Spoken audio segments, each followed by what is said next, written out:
복음을 자유케 하는 일에 대해서 오늘 본문 말씀부터 등장하고 있는 이 사도 바울만큼 위대한 역사를 이룬 사람이 없다고 저희는 알고 있습니다.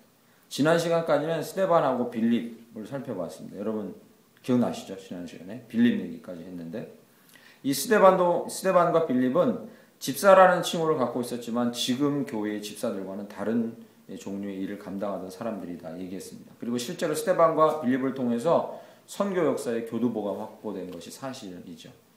복음을 자유케 하는 일에 놀랍게 쓰임 받았죠. 그래서 지난 시간에는 빌립에 대해서 살펴봤는데 오늘은 드디어 이제 9장부터 바울의 이야기가 등장하고 있습니다. 저희가 사도행전을 살펴보면서 복음을 자유케 하라라는 주제로 살펴볼 때 이 사도행전의 사도 바울만큼 중요한 모델이 되는 사람은 또 없을 것입니다. 왜냐하면 사도 바울은 누구보다도 복음에 대해서 사명의식이 투철했던 사람이기 때문에 그렇습니다. 로마서 1장 1절을 시작하면서 사도 바울은 자기를 뭐라고 얘기하고 있냐면 복음을 위해서 택함받은 사람이다. 이렇게 자기를 소개하고 있어요. 놀라운 거죠. 나는 사도로 부름받았는데 복음을 위해서 택함받았다. 복음에 대한 열정을 사도 바울만큼 뜨거웠던 사람이 있을까 싶습니다. 그리고 사도 바울은 이렇게 얘기하는 내가 무엇이든지 나에 관해서 단 하나라도 너희한테 소개할 것이 있다면 그것은 주 예수와 복음 안에서만 해야 할 것이다. 이렇게 얘기하고 있습니다. 그 안에서가 아니면 나는 의미가 없는 존재다. 이렇게 얘기하는 거죠. 그리고요. 로마서 1장 뒷부분에 또 보면 나는 결코 복음을 부끄러워하지 않는다. 이렇게 얘기하죠. 여러분 잘 아는 구절이죠. 내가 복음을 부끄러워하지 않는다. 그리고요. 15장 19절에 보면 복음을 편만케 하는 일을 위해 내가 존재하고 살아가고 있다. 이렇게. 로마서는 사실 그 전체에 복음을 위한 사도 바울의 이 놀라운 갈라디아서도 그렇지만 로마서도 복음에 대한 폭발적인 사도 바울의 열심을 드러내고 있습니다. 정리하면 이렇습니다. 사도 바울은 복음 안에서 자기가 누구인가? 복음 안에서 자기가 무엇을 위해 부름받았는가? 복음을 위해서. 복음 안에서 자기가 누구인가? 그리고 복음을 위해서 자기가 어떠한 희생을 할 수 있는가? 복음을 얼마나 자랑스러워하는가?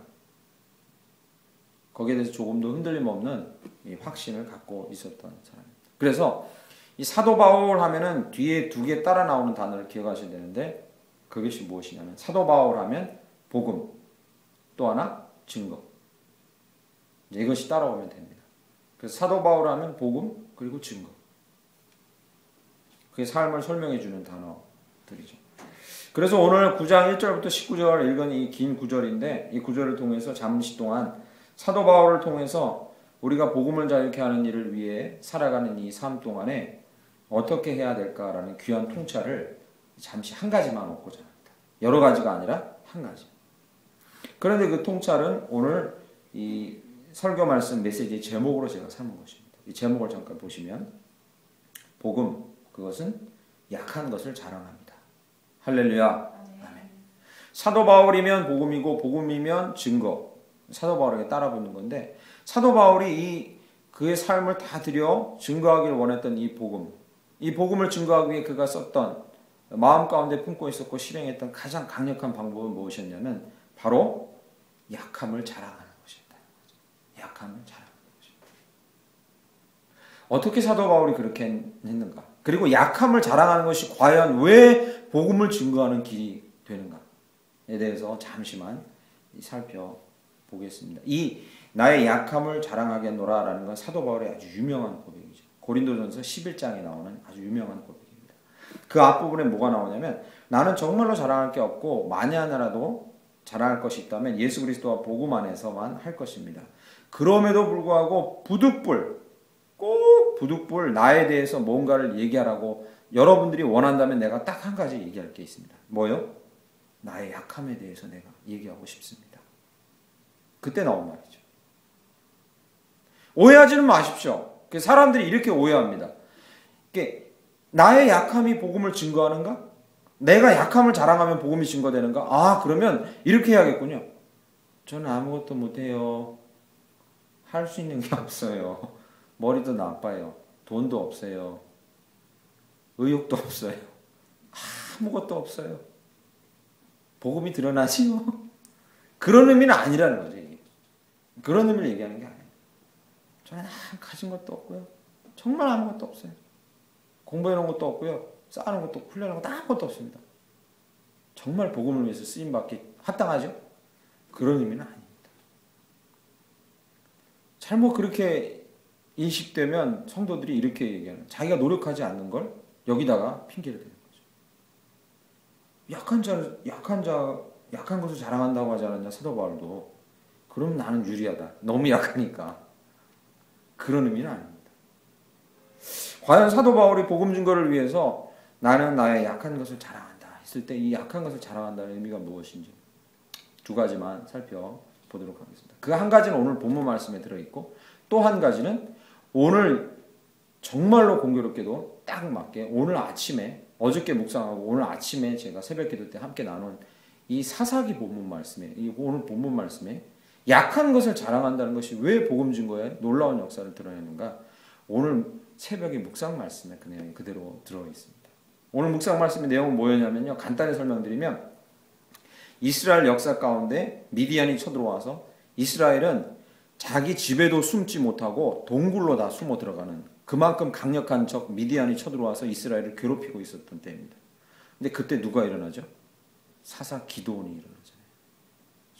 기드온이 일어나가지고 군대를 모집해서 이제 이 미디안을 치러 가는데, 그때 잘 들으세요. 치러 가는데 그때 오늘 묵상한 이 말씀 사사기 7장 1절부터 14절에 하나님의 관심과 염려와 사람의 관심과 염려가 정확히 대조되면서 이렇게 드러나는 거예요. 군대가 일어나가지고 싸움하러 가는데 이스라엘 백성의 관심이 뭐였냐? 염려가 뭐였냐? 근심이 뭐였냐? 그게 뭐였습니까? 12절에 나옵니다. 7장 12절. 그것은 그들의 눈으로 보니까 미디안 군대가 너무 많다는 거였어요. 성경은 뭐라고 표현하고 있냐면 해변의 모래알처럼 많다 이렇게 써 있어요. 메뚜기 떼처럼 많고 해변의 모래알처럼 많다. 당연하죠. 수십만 수백만이 모였으니까 그렇게 보이겠죠. 골짜기에 모여있으니 얼마나 많겠습니까? 사람의 염려와 사람의 근심은 거기에 얼마나 많은 내 대적들이 모여있나, 이것이 염려였어요. 그런데 사사기 7장 2절 말씀에 하나님의 염려가 무엇이었는지, 하나님이 염려하고 계십니다. 그 순간에 이 사람의 염려랑 대비해서 본문에 쓰고 있는 거거든요. 하나님은 뭘 염려하고 있는지 아십니까? 참, 이게 우리의 관심의 초점이 다른 거예요. 하나님은 그 순간에 뭘 염려하냐면 이렇게 쓰고 있습니다. 내가 한 가지 염려가 있는데, 너희가 32,000이라는 군대를 일으켜서 지금 저 미디안을 치러 가고 있는데, 그 군대로 저들을 이기면, 혹시라도 이기면 너희 스스로 이겼다고 할까봐 그게 내가 염려다. 하나님의 염려는 그거예요. 뭐예요? 이 말을 다른 말로 바꾸면요, 내 영광을 너희가 빼앗을까봐 그게 염려다. 너희 스스로 이겼다고 하면서 하나님인 내가 받아야 될 영광을 너희들이 취할까봐 그게 염려. 사도 바울은 이걸 너무나 잘 알았습니다. 뭐요? 이거 하나님 너무 야속하시네. 그 영광을 조금만 우리가 나눠 가지면 되는데 그걸 그렇게 희생을 내시나? 이건 하나님의 본성에 속한 일입니다. 본성이라는 게 뭡니까? 바뀌지 않는 거. 절대로 세상이 없어져도 바뀌지 않는 거. 뭐요? 그분은 그의 영광을 나눠 가지시는 법이 없습니다. 그분은 홀로 영광 받으실 분입니다. 할렐루야. 이게 우리의 고백이잖아요. 그분은 영광을 나눠 갖지 않으십니다.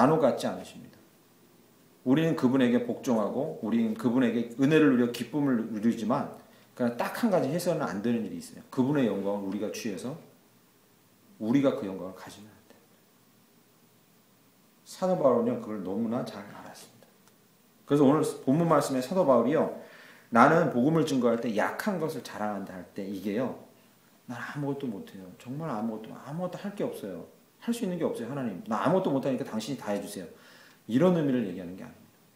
사도 바울이 하나님의 뜻에 따라 부름받아 열심히 뭔가를 행해서 결과가 드러났을 때, 그때 약함을 자랑한다는 얘기는요, 나는 아무것도 한 것이 없습니다 라고 그 영광을 다 하나님께 드린다는 거예요.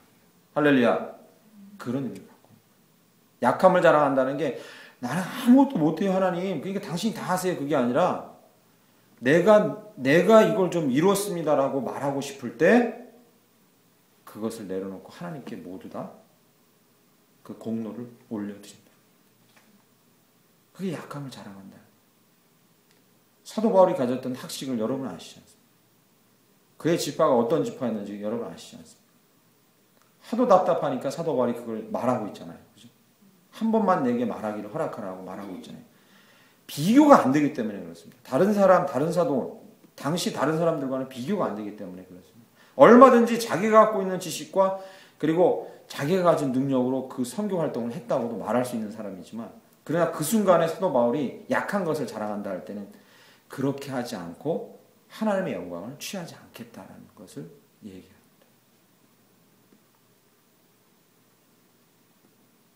그러므로 약함을 자랑하며 복음을 드러낸다는 건 우리의 약함을 드러낼수록 하나님의 영광이 빛나게 하시는 것입니다. 할렐루야. 그러한 삶을 사실 간절히 축원합니다. 그래서 오늘 사사기 7장 말씀 묵상하다 여러분 확인하셨어요. 하나님이 혹시라도 사람이 자기 영광을 취할까 봐 스스로 자만하고 나르시시즘 빠질까 봐, 나 정말 대단한데 이렇게 빠질까 봐 염려해서 하나님 어떻게 하십니까? 그를 300까지 줄이시잖아요. 32,000원. 32,000원 300까지 줄이시잖아요. 하나님이 제일 염려하고 있었던 겁니다. 뭐요? 자기의 영광을 사람이 취할까. 하나님의 이름이 높아지고 영광을 받으시는 것에 집중하라는 말입니다. 그것이 우리가 복음을 증거하는 우리의 이 첫 번째 태도여야 한다는 것. 그것이 바로 우리의 약함을 자랑하는 것이어야 한다는 겁니다. 다윗의 일생을 보면요. 다윗의 일생에서 똑같은 상황이었지만 두 번의 다른 고백을 하고 있는 것을 알 수 있는데, 다윗이 왕이 되던 순간, 그리고 이 다윗의 성에 하나님의 이 괴가 들어오는 순간, 다윗은 50억견이 모르고 춤췄다는 장면이 있는데, 그때 미갈이 다윗을 비꼬을 때, 조소할 때 다윗이 그때 미갈에게 한 얘기가 있습니다. 나는 근본이 귀한 집안이 아니다. 목동이었다. 정말 어려운 시절을 보냈다. 이런 나를 높이신 하나님을 내가 어찌 찬양하지 않을 수 있겠느냐. 이거 당연한 거지요. 다윗은 그런 찬양을 해야죠. 그렇지 않습니다. 다윗이 그동안에 겪었던 고생이 어디니? 그죠? 다윗은 범상치 않은 인물이었어요. 얼마든 자기가 가진 능력에 대해서 왕이 된 그 위치에서 뻐길 수 있는 사람이었지만, 그때 그런 하나님의 영광을 나눠 갖자고 취하기를 내려놓은 거죠. 그러나 똑같지 않았죠. 비슷한 상황이었는데 다윗의 말년에 어떻게 됐습니까? 다윗의 말년에 자, 이제 내가 얼마나 이 백성들을 잘 다스렸나 한번 인구조사해볼까 그러잖아요. 비슷한 상황인데 말년에 차라리 다윗이 이렇게 태도를 취했다면, 자기가 처음에 왕 됐을 때처럼 똑같은 태도를 취했다면, 저희 백성이 이렇게 많아졌습니다. 그러나 저는 여전히 천한 가문 출신이고 작은 가문 출신이고 작은 지파 출신이고 저는 목동이었고 저는 이 자리에 올라올 여기까지 올 자격이 안 되는 자였습니다. 라고 말했으면 어떨까? 그것이 바로 바울이 얘기하는 약함을 자랑하는, 사람이 약해지고 사람이 자기의 허물이 드러날 때 하나님의 영광이 드러나는 거지, 자기도 영광을 받으면서 자기도 스포트라이트를 계속 많이 받으면서 하나님도 영광 받으시라 하면 그건 영광을 나눠 먹겠다는 얘기예요. 하나님은 영광을 결코 나눠주지 않습니다.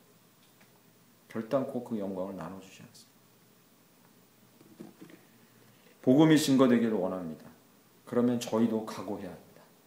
하나님은 영광을 나눠 갖지 않으세요. 그러니까 우리에게 하나님이 어떤 결과를 주시더라도 애저녁에 우리는 그 영광을 나눠 갖기를 포기해야 합니다. 하나님만이 영광을 받으시고 우리는 그냥 조용히 있어요. 우리가 지금은 두세 명이 모이는 교회지만 나중에 커지면 우리의 마음이 어떻게 변할지 모릅니다. 영광을 나눠 먹겠다. 그러니까 우리는 지금부터 마음 먹고 다 잡아야 합니다. 복음이 계속해서 증거되는 일을 위해서는 약함을 자랑하는 것만이 복음 증거를 이루는 귀한 길임을 우리는 기억해야 할 것입니다. 약한 것을 자랑한다는 두 번째 뜻이 본문 말씀에 들어 있습니다. 사도 바울은 약한 것을 자랑함으로 복음을 증거하는 놀라운 역사를 이뤘는데, 약한 것을 자랑한다는 것의 두 번째 뜻이 본문 말씀이 들어있습니다. 오늘 본문 말씀 너무나 잘 아는 이야기라 한 절 한 절을 강의하지는 않겠습니다. 전체 내용을 얘기해 보면 사도 바울은 믿는 자를 예수 그리스도를 믿는 자를 잡아가려고 다메섹으로 가고 있잖아요. 아시죠? 거기서 호련히 빛난 빛이 비치고 주 예수 그리스도를 만나고 주님의 놀라운 음성을 듣습니다. 다른 이들은 듣지도 못한 그 선명한 말씀을 들었는데 그 이후에 사도 바울의 형편은 좋아졌느냐? 그렇지가 않습니다. 다른 사람은 듣지도 못했던 그 예수 그리스도의 놀라운 말씀을 들은 순간에 그는 다른 사람 도움 없이는 살아갈 수 없는 사람이 됐습니다. 여기에 포인트가 있습니다. 하나님의 예수 그리스도의 놀라운 음성을 듣고 그분의 빛을 봤는데 그 순간 그는 정말로 이 뒤에 요즘 말로 하면 유행하는 뒤에 후광이 비치네요.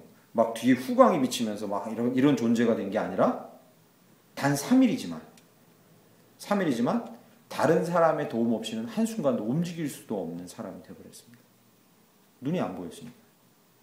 3일 동안 눈이 안 보이고 먹지도 못하고 그리고 마시지도 못하는 신세가 되었습니다.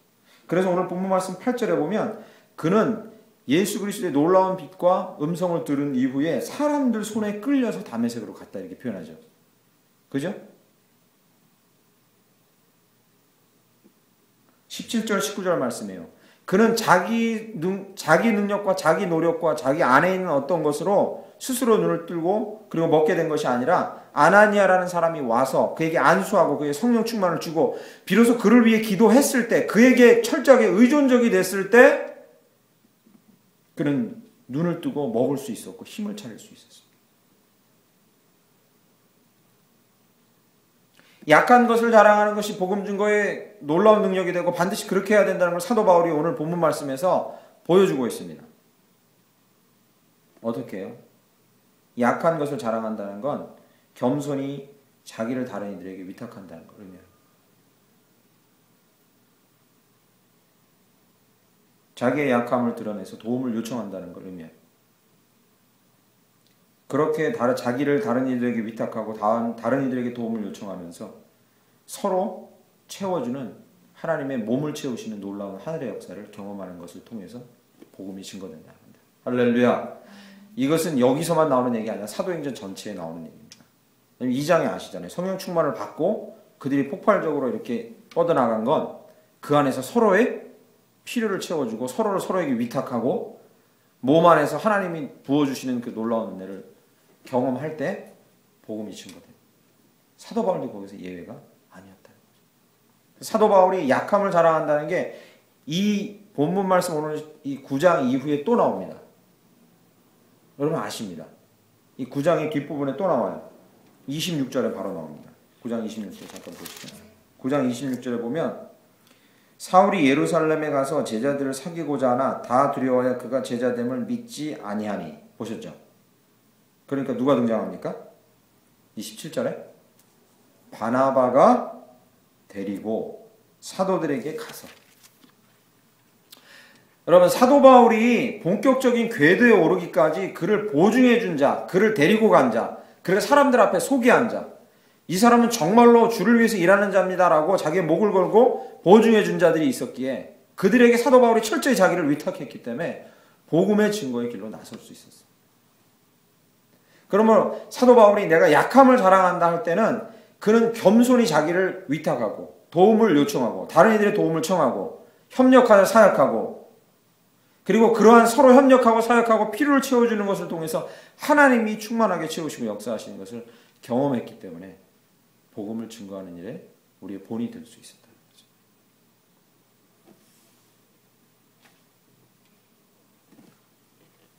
사랑하는 성도 여러분, 그러므로 복음 증거에 쓰임받기 위해서 저와 여러분도 저희를 위탁하고 도움을 요청하고 서로 돕고 필요를 채우는 것을 통해서 하나님께서 일하시는 것을 보는 역사를 그 역사를 불신자들에게 보여주는 이 일이 더 충만한 교회 가운데 있기를 간절히 소원합니다. 그래서 저희가 하반부에 지금 기도하고 있잖아요. 소그룹이 한 2개 생기는 이유가 무엇입니까? 거기서 꼼짝꼼짝 교제를 잘 열심히 하자가 아니라 저희가 계속 기도하고 있잖아요. 그 목적은 하나입니다. 그 안에서 서로 필요를 채워주고 영적으로 서로 돌봐줘서 이 성령의 놀라운 능력이 하나님의 임재가 드러나고 그것이 보여지는 것이 우리의 목적입니다. 오늘 본문 말씀에도 그것이 나오잖아요. 예수 그리스도는요, 하나님이셨지만 그 자신의 몸을 다른 이들에게 위탁하셨어요. 그렇잖아요, 그죠? 하나님이신데 자신은 사람들의 손에 맡기고 태어나셨어요. 어저께 우리 아기 보고 왔잖아요. 우리가 이 어른이 단 한순간이라도 눈 떼고 보지 않으면 위험천만합니다. 예수님도 그렇게 자기의 몸을 사람의 손에 그냥 맡기셨어요. 이 땅에 오시면서.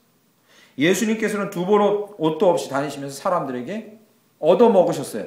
그냥 예수님이니까 이런 이상한 표현, 저급한 표현을 쓰기 곤란해서 그렇지 똑같아요. 예수님도 두벌 옷 가지고 다니지 말라 하고서 돈 벌고 다니신 게 아니라 얻어먹으시기도 했어요. 공동체 안에 채우시는 하나님을 바라보면서만 사셨어요. 예수님도 그렇게 하셨단 말이죠. 현대교회는 점점 커져가야만 한다고 강박관념을 갖고 있는데 그 이유의 속면을 들여다보면 이것입니다. 다른 사람들과 연합해서 아쉬운 소리 하기 싫어서 본교회에서 모든 걸 다 하려고 커지기로 합니다. 이웃교회와 뭔가를 하려고 모임을 갖고 모이면 자꾸 마음에 안 드는 게 생기거든요. 집어치워라, 내가 다 하겠다 하고 내 교회가 다 하기를 원해서 커지길 원합니다. 내가 커지면 뭐든지 내가 다 할 수 있으니까. 위탁하고 도움을 겸손히 요청하고 그래서 서로 도와주는 것을 통해서 하나님이 거기에 그 아름다운 모습을 보시고 하나님께서 임하셔서 역사하시는 충만함을 경험하지 못한다면 복음 증거라는 이 나라에도 부정적이고 또 암울한 미래만 있을 겁니다. 복음은요, 약한 것을 자랑할 때 가장 효과적이고 능력 있게 전파되고 증거됩니다. 할렐루야. 마음껏 여러분 약한 것을 자랑하십시오. 난 뭐네요. 의지도 없어요. 이게 아니라고 분명히 말씀드렸죠. 약한 것을 자랑한다는 게 무엇입니까? 무슨 일이 일어나고 어떤 결과가 나타나든지 하나님의 영광을 취할 생각을 해서는 안 돼요. 그때 이렇게 얘기하면 그게 정말 아름다운 모습인 거죠. 저는 정말 아무것도 한 것이 없습니다. 하나님께서 이 일을 이루어 주셨습니다. 저에겐 자랑한다면 그저 이 일을 방해할 만한 약한 부분이 이런 게 있었을 뿐입니다. 하나님에게만 영광을 돌리면 그것이 바로 복음이 증거되는 길이라는 거죠. 또 하나, 약한 것을 자랑한다는 것은 우리 스스로가 연약함을 알고 인정하고 내 공동체 안에 있는 사람들과 지체들에게 나를 위탁하고 도움을 요청하고 서로를 필요를 채워주는 것을 통해서 하나님의 충만함을 경험할 때 그것이 바로 약한 것을 자랑하는 거죠. 이러한 약함을 자랑하는 것을 통해서 저와 여러분 더 충만한 교회 그리고 이 자리에 있는 모든 분들 복음을 증거하시는 일에 정말로 귀하고 놀랍게 쓰임받게 되기를 간절히 축원합니다. 누구라도 그렇게 할 수 있습니다. 만약에 능력을 탁월하게 개발해서 좀 더 하십시오. 다른 사람이 이 정도 하는 당신 왜 못합니까? 만약에 이러한 기준이 우리에게 있다면 우리 할 수 없을 겁니다. 그러나 우리가 하나님 앞에서 성실히 행하되 조금 부족해도 하나님에게 영광을 올려드리고 우리의 부족한 면을 다른 사람을 위해 채우고 또 다른 사람이 부족한 면을 우리를 위해 우리 이 것으로 채울 마음의 넉넉함을 갖고 있다면 얼마든지 하나님은 우리를 통해서 복음을 세상 끝까지 증거하시게 될 겁니다. 할렐루야.